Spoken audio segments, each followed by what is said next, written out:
Warning: the following video contains explicit language which may be offensive to some viewers or inappropriate for children. The content within this video is intended for mature audiences only.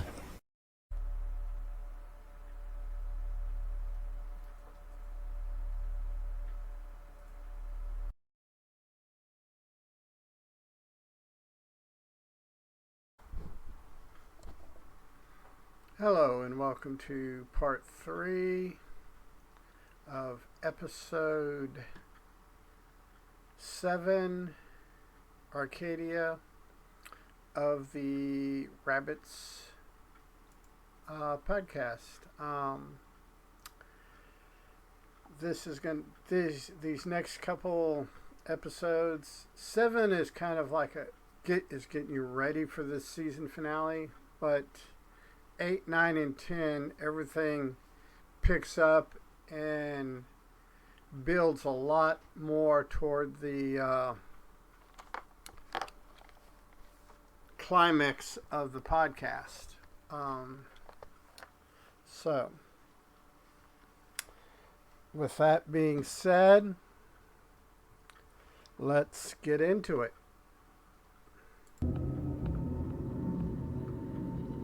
Below the giant bank of monitors was a very long desk and a very comfortable-looking easy chair. Like I said, this whole bank of monitors thing's kind of cool. I would love something like that. That would just be above and beyond. This was Mona. Apparently Mona was some kind of DIY citywide surveillance setup. I'll let Batman tell it himself. For the last 20 years, I've been working on an elaborate citywide network of cheap battery-operated and solar-powered cameras and portable microphones. If the FBI and NSA are watching and listening to us, and you better believe they are, well, I decided a long time ago that I was going to be watching and listening right back. Which kind of ties into everything that back a few years ago, maybe more than a few years ago now, the whole affair with Edward Snowden, leaking all the information about how government agencies are listening to you through your cell phone, your TV set, the microphone on your computer, the video camera on your computer. That's just kind of, what they've been doing, how they've been doing it. And this all kind of ties in, and I like the DIY kind of, hacker underground aspect of this particular one. You did this all by yourself? I had some help. We've created something similar in San Francisco, Los Angeles, Paris, London, New York, and a bunch of other cities. We? We. Yes. Okay. In order to achieve full coverage, most of the network is audio, but there's a lot of video as well. What do you mean, full coverage? The entire city? Of course. You can listen to the entire city of Seattle. In a manner of speaking, pretty much. That is an impressive feat, just simply because if you've never been to Seattle, and it's been a number of years since I've been there, but Seattle is huge. I mean, it's not like New York or Houston, huge, or even Los Angeles, but it's a big city. Yeah. Well, that sounds like a lot of data. It is. But you can't possibly parse it all yourself. Me? No. That's Mona's job. Mona, your computer? My algorithm, yes. What does Mona do? She makes this happen. And this came out in a time when there's the big dust up about computer algorithms and things happening and things going on. That makes, Bert. That makes this just even more enticing or more enriching.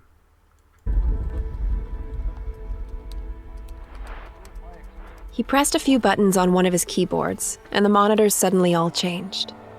They became part of a large map. It was a map of the city, with all kinds of symbols and colors. What does all this mean? She notifies me when something out of the ordinary happens. Mona's a mix of pattern recognition software, facial recognition, speech interpretation, traffic monitoring, and fractal modeling. Wow. Yeah, just wait till we get quantum computers. Shit is gonna get real. Yeah, I have to admit, I'm kind of hoping that the whole quantum computer thing works out well, because it'll make doing videos and editing them a whole lot faster. Real. Right. So you're using this... Mona. Sorry. Mona, right. You're using Mona to dig into rabbits. That's been part of my focus over the past few years, yes. Are you familiar with Hazel? Kind of. We're working to help spread Hazel's message, to create the future we deserve. Any progress?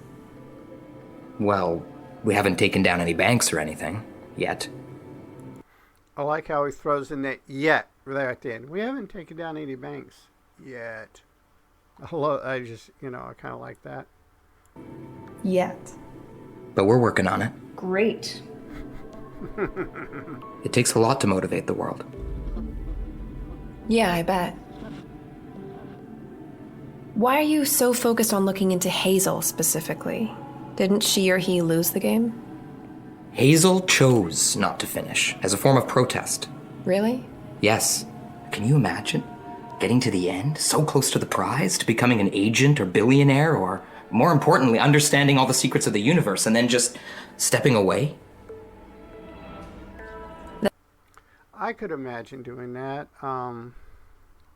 There are things that I've done in my life that I've been part of helping to build, and when just before it reaches its apex, I walk away from it just because it has become something that I didn't want it to be, or mutated so fast that I just didn't want to have anything to do with it anymore. That does sound difficult. No shit. Hazel's a goddamn revolutionary hero. Your turn. What do you know about rabbits?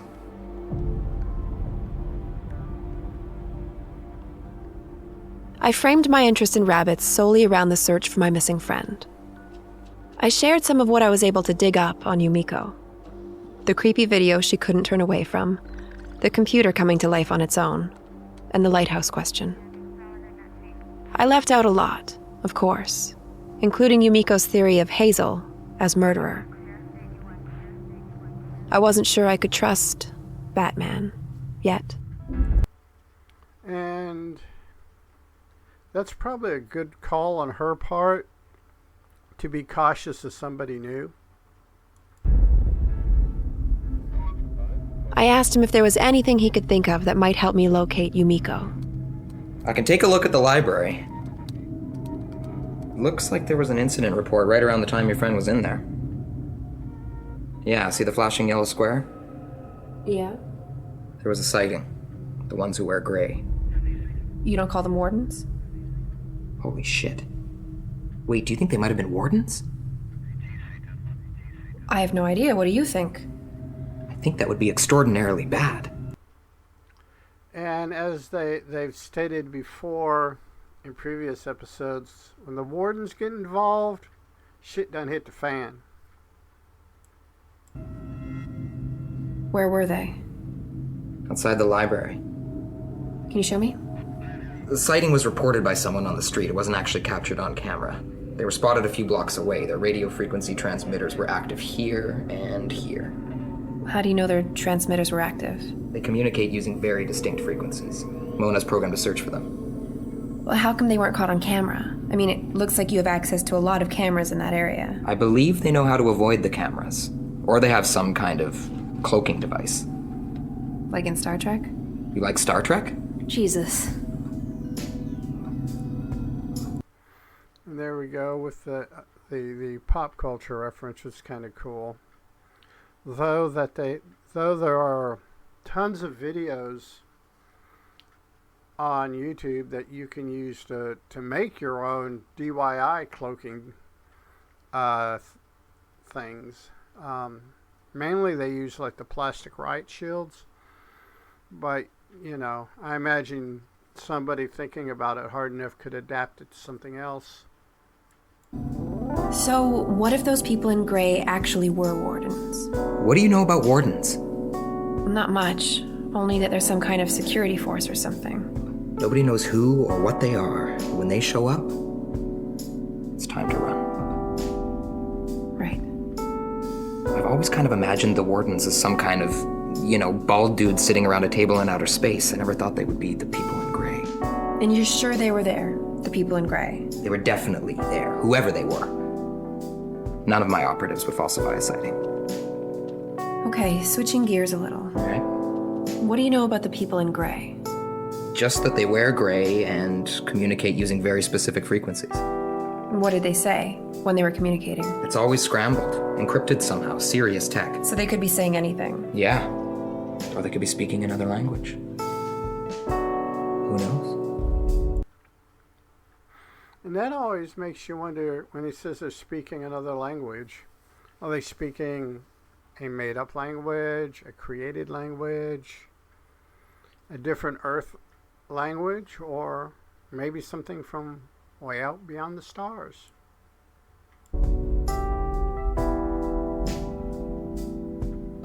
He went on to say that when Mona triggers an incident report, all of that data is archived for later examination. He told me that sometimes incident reports come through in batches, and it can take a while for him to get to them, which is what had happened to this particular incident report near the library. He hadn't looked into it yet. He was willing to grant me access to that material, provided I examined it on the premises, and only for a few hours. And that's smart on Fat Man's behest, because you don't want any information that could be considered critical to get out in the wild. I dug in and found the dreadlock guy almost immediately. It was a wig. He'd had it on when he entered the library and must have removed it before he left. Mona provided a perfectly framed photo of the guy's face without the dreadlocks. I recognized him. It was a guy I'd seen before, somebody who'd been staying with one of Yumiko's neighbors for the past 6 months or so. A guy named Vincent.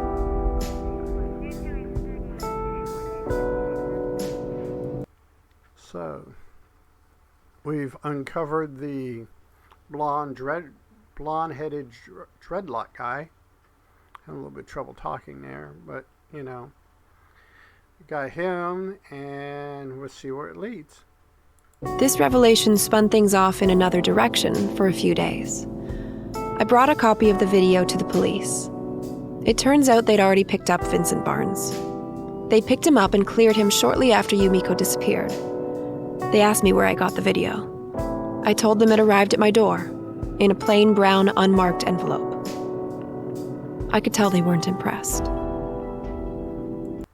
Cops seldom are impressed by things like that. In fact, it probably triggers their suspicion radar a whole lot. Vincent Barnes told the police that Yumiko had been worried she was being followed by strange men, and that she'd asked Vincent to follow her as a security measure. But Vincent had a huge crush on Yumiko. She actually had to have a talk with him about boundaries when he started waiting outside her door for her to get home.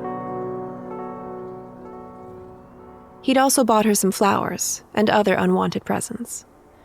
He said that things had changed between them, that they were just friends, and he understood that completely. He was fine with it. I wasn't sure what to think. And that's kind of a way I think a lot of people look at it. I imagine in this day and age, it would be downright creepy and worth a restraining order.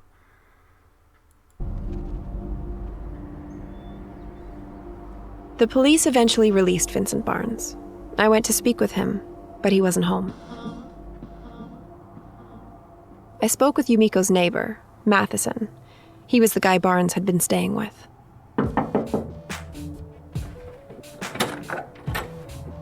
Carly Parker. Nice to meet you, or see you again. Me too. What can I do for you? Well, I was wondering about your friend Vincent. Vincent Barnes. Yeah. He's not my friend, actually. No? He's just renting a room I put on Airbnb. Oh. Well, do you know when he might be back? He will be back here. No? No, he took off last week with all his stuff. Did you tell the police that? Of course. Okay. Hey, I hope they find Yumiko soon. Thanks. Yeah, you're welcome. Hey, do you think Vincent may have had anything to do with Yumiko's disappearance? I don't think so. No? No, I mean, the guy was kind of weird, and he definitely had a thing for Yumiko, but... Like a murdery thing? No, more like a brotherly thing. He said he was protecting her from the people in gray who were following her, but Vincent was kind of messed up. Did he say anything else about the people in gray? Nothing I can remember. Oh. But you told the police about him, about Vincent and his obsession with Yumiko. Of course. Did he tell you anything else about the police? Like what they were asking him, or did he mention a game? Yeah, I think Carly, in my opinion, at this point, is kind of overplaying her hand. Nothing like that. The detective just said they wanted to ask Vincent about Yumiko. When he came home, he seemed pretty broken up about it, too. Right. Could you let me know if he shows up here again? He won't. Right, but if he does. Sure, but he won't. Okay, thanks. Sure, no problem.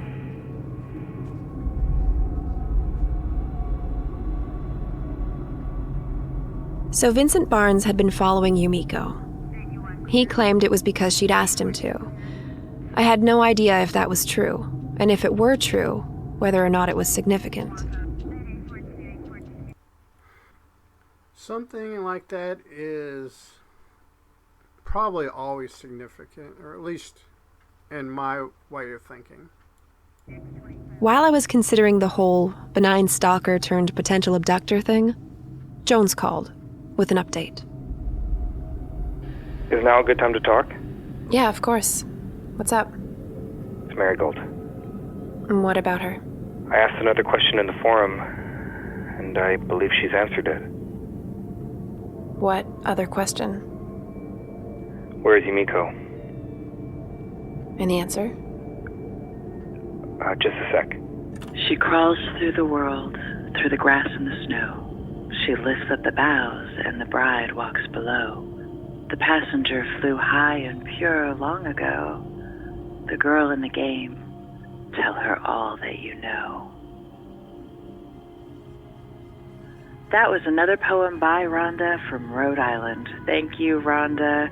That gives you another entry into the contest. So for those of you that have entered, don't forget that we'll be coming up to the grand. So yeah, I'm going to be honest with you that if I asked a question in a forum and the answer came from a pirate radio from like the 60s or 70s, hell, even the early 2000s at this point, I would be like beyond creeped out. I mean, like Stephen King level creepiness there. Let me guess. You received another set of numbers that told you where to find this audio? Yes. What do you think it means? I think it means you need to answer a question. You believe the passenger is a reference to the passenger pigeon? It certainly sounds like it. Do you think Yumiko's the girl in the game? No. You think it's me?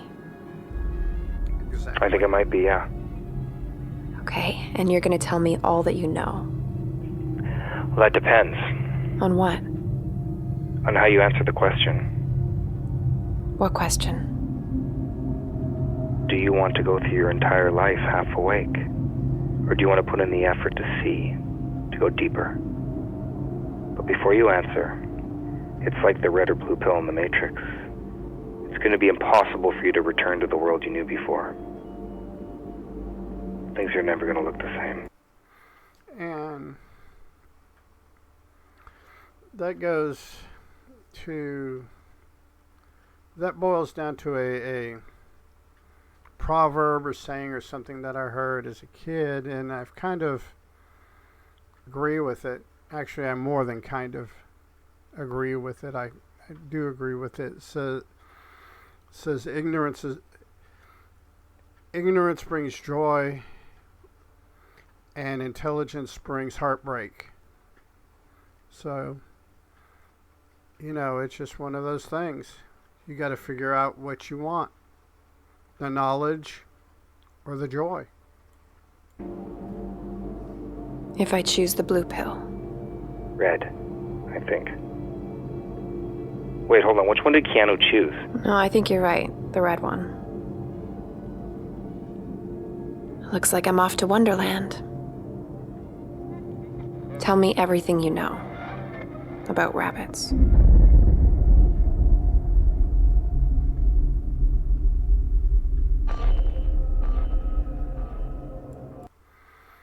And yeah, that's when you give an answer like that and there's that much of a pause. Yeah, something's getting ready to get deep. It's Rabbits. I'm Carly Parker. We'll be back again in 2 weeks. Until then, stay safe.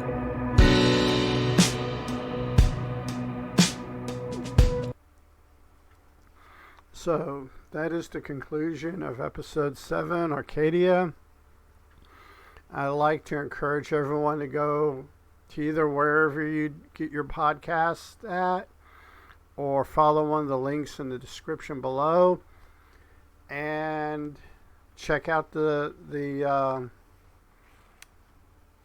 podcast on your own without me pausing every, however long I do between things, and check it out for yourself. And until next time, peace.